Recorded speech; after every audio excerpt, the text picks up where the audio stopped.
Bonjour et bienvenue dans Archi Urbain, l'émission qui vous parle d'architecture et d'urbanisme à Bruxelles. Je suis rue des Vétérinaires, ça se trouve juste derrière la gare du Midi, dans un domaine incroyable qui est en pleine restructuration. J'ai rendez-vous avec l'architecte Birger Johansson du bureau d'architecture Alternance. Il est en train de rénover quelques appartements ici, suivant différents exemples. Nous allons approcher son travail, je vais tout de suite le rejoindre. Bonjour Birger. Bonjour. Ça va bien?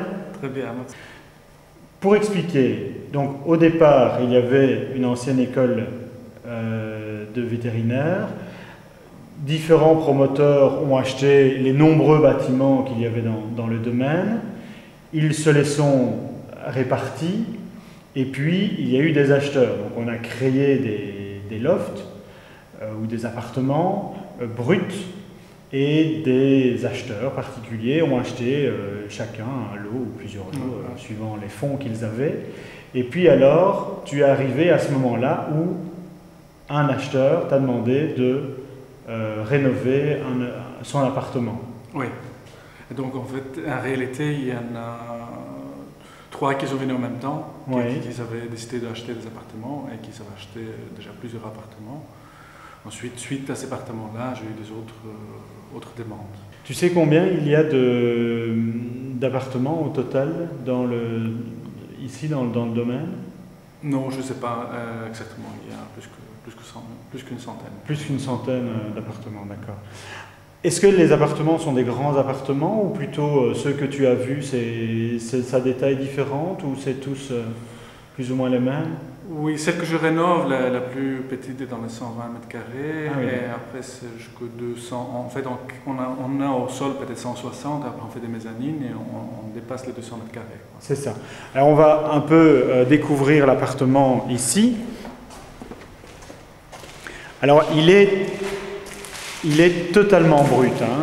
On doit dire qu'il n'y a rien, il n'y a plus rien dans dans cet appartement. Enfin, si, moi j'ai l'impression qu'on dirait une classe d'école, mais... Oui, c'était des classes, mais ici, celui-là, il y avait des équipements qui ont été enlevés, donc il y a tous les trous dans la mur, des appareils électriques, il y en a encore les néons qui sont servis pour les classes, mais à part ça, les choses ont été enlevées, le plafonnage, tout est en mauvais état. Ils ont un peu restauré les châssis, mais sont les châssis d'origine qu'ils vont garder parce que le bâtiment est classé de l'extérieur, donc c'est le monument ici qui s'occupe de la restauration extérieure. Les châssis font partie le bâtiment est classé de l'extérieur mais pas de l'intérieur, donc tu peux faire tout ce que tu veux à l'intérieur. Oui, on peut faire tout ce qu'on veut à l'intérieur, mais bien sûr, la structure du bâtiment doit être... il y a quand on change la structure, ça veut dire un permis. Donc il y a déjà eu des permis de base en fait pour certaines ouvertures. C'est ça, pour les diviser, pour refaire les escaliers, justement l'escalier par lequel on arrive à cet appartement-ci ou des choses comme ça. D'accord, oui, c'est ça. Revenons aux fenêtres qui sont très belles, très grandes, mais on parle beaucoup d'écologie ces temps-ci. Les monuments et sites ont imposé de garder les châssis d'origine, ce qui veut dire des châssis à simple vitrage. Oui, c'est dommage parce que pour le confort, pour les frais, les écologies et tout ça, c'est vraiment pas bien. Et l'argumentation qu'ils ont avancée pour garder le simple vitrage, c'est de dire quoi? Ils disent qu'il y a un risque qu'il y ait des créations de ponts thermiques, en fait, qu'il y a des ponts thermiques qui vont être déplacés des vitrages vers des endroits s'il y a jamais il y a des poutrelles métalliques ou quoi dans les murs. Mais ils n'ont jamais fait l'étude sur ces bâtiments-ci. Ils ont eu le cas sur des autres bâtiments. Mais et donc, moi, je n'ai pas l'impression qu'il y a dans ce bâtiment-ci, mais l'étude n'a jamais été faite. Oui. Mais il y a aussi le fait qu'ils ont peur que le double vitrage donne un autre reflet aux vitres. Oui, c'est ça. Oui, ça, c'est le deuxième argument. Cet appartement est brut, donc on l'a acheté, on l'a acheté, pas toi et moi, l'acheteur a acheté cet appartement avec uniquement l'arrivée des gaines, électricité, d'eau, etc. On va aller voir une évolution, un autre appartement qui est en cours de transformation pour voir un peu l'évolution de ton travail et comment tu travailles. Oui, oui, très bien, très bien. Deuxième étape de la construction d'un appartement, on a vu le côté brut, on a le côté en cours d'évolution. Tu es créateur d'espace en fait. On a un espace brut et puis pouf, on a ici la construction d'espaces complémentaires. Effectivement, on peut dire que les plafonds sont très très hauts, donc il y avait la possibilité de créer d'autres choses et des espaces supplémentaires par rapport à ce qu'il y avait au départ. Oui, donc il fallait faire quelque chose de plus que cet espace, que simplement le carré dans lequel on se trouve. Et on a une problématique ici que cet appartement il est moitié enterré. Il y a tout un sous-sol, oui. Il y a juste deux super-héros qui donnent plein de pieds à l'extérieur. Sinon on en a 3 petites en bas, mais bien sûr c'est un sentiment de cave. C'est ça. Donc on utilise ces parties en bas, on fait une chambre en bas, une grande chambre, et qui est en face aux fenêtres qui se donnent vers la cour. Donc pour pas avoir ce sentiment d'être enterré. Et après il y a une deuxième chambre qui est créée mezzanine, une chambre d'amis ou quoi, qui se trouve suspendue dans l'espace. Je trouve ça très très drôle en fait, cette chambre qui est là au milieu de la pièce avec cette passerelle. Je trouve ça très...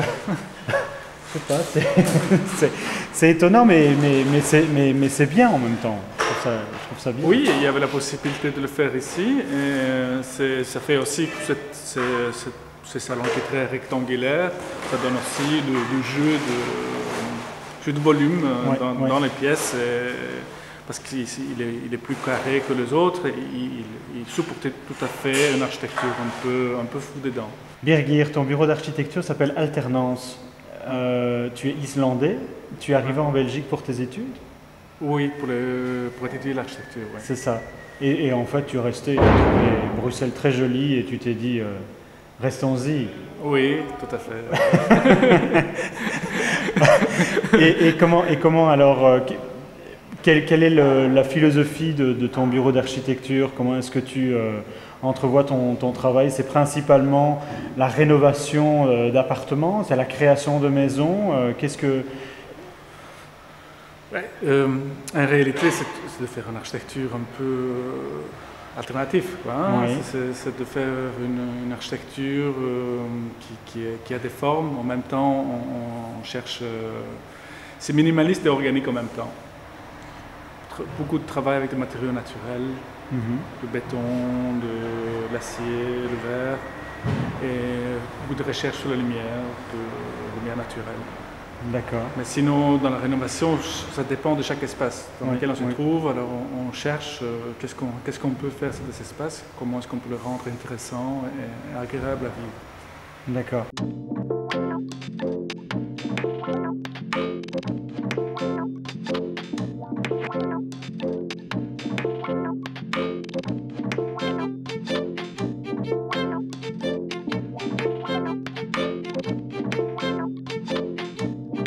Nous avons quitté la rue des Vétérinaires pour nous retrouver au quai aux Foins, dans un immeuble que tu as entièrement rénové, mais que tu as pratiquement construit, parce qu'il a pratiquement doublé de volume. On a dans le magasin, au rez-de-chaussée, un mur qui explique vraiment ton intervention. Oui, en fait, les murs mitoyens sont laissés tels quels, les murs de chaque côté. C'est pour avoir ce sentiment d'être à l'extérieur tout en étant à l'intérieur. C'est un concept que je travaille au travers toute la maison, qu'on sent au travers toute la maison.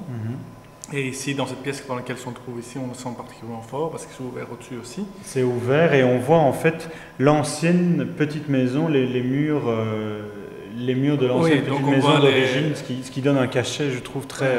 Oui, on a les façades, les anciennes façades, on a ce mur Cholet qui continue et qui traverse l'extérieur. Les châssis sont tout à fait mis contre ces murs pour laisser ces murs continuer sans s'arrêter.